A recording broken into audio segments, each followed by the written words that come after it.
My name is Lauren Wondolowski. I'm a fourth-year medical student at the University of Toledo. I'm going into family medicine, but I've always had a big interest in women's health, especially obstetrical stuff, maternal mortality, peds stuff.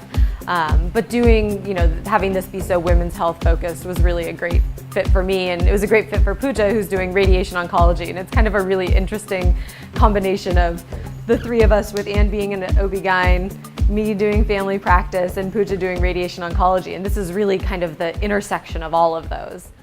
So I first met Flori when she came to the US, and she needed people to spend time with, and we were all very happy to have her and give her support. I felt lucky because when she was getting her chemo at one of the hospitals in Toledo and her radiation, I was actually on service at that hospital. As we were very close in age, we would just laugh about it, and she would kind of look at me incredulously and say, "You're not married? You don't have any kids? Like, what are you going to do with your life?" Esta es mi amiga. Esta es Ana. Sí, hermana. Sí, ella es la hermana de Flori. Knowing Flori was, and her story, and just the way that it touched each of us, was a huge part of the reason that we wanted to do this project here. When you can talk all you want about the problem of cervical cancer, about young women dying of cervical cancer, but when you actually see it happening, you feel so helpless, and you just feel like, I've got to try and do something. I've got to try and do something about this. And so this is a very small part of that, like a small attempt at us both trying to cope with her death and find some way to have something come from it, but also just trying to save those other women that could have the same fate. Pues es difícil porque todas las mujeres aquí están aquí porque ellos conozcan la historia de Flori y de su cuenta, pero qué lástima que tuvimos perder ella para que todos puedan saber que es muy importante. Flori's story has become fairly well known in some of the communities here, and I think it was very apt that the first week of our project was in El Naranjo, which is where her siblings and her mom live, where she grew up.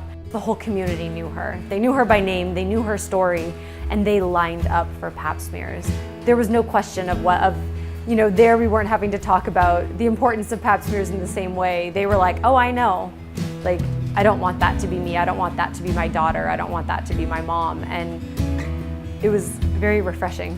And just a great place for us to be starting, to have that sort of energy and that sort of kind of shared sense of purpose among those of us that came here to do this and those that were coming as our patients as well. We all really kind of had that same idea and were on the same page with it, which was very helpful to start the project, but also very meaningful that we were kind of all there. And even though it wasn't outright said, we were all there kind of in Flori's memory. Y pues todas de estas mujeres, porque sabemos que todas ellas tienen Papa Nicolau normal y ellas no necesitan preocuparse por unos años, o ellas tienen un poco que no es normal, pero podemos darles tratamiento para que también ellas no necesiten preocuparse.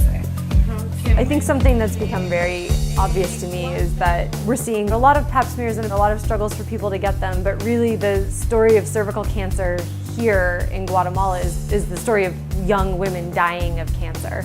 And it's very easy to kind of forget about that and kind of get caught up in the pap smears that we're doing and the negative results that are going out, or in the dysplasias. But unfortunately, there are so many women that are going without screening or getting poor screening and not able to get treatment, that then are getting beyond a point where there's much that we can do for them.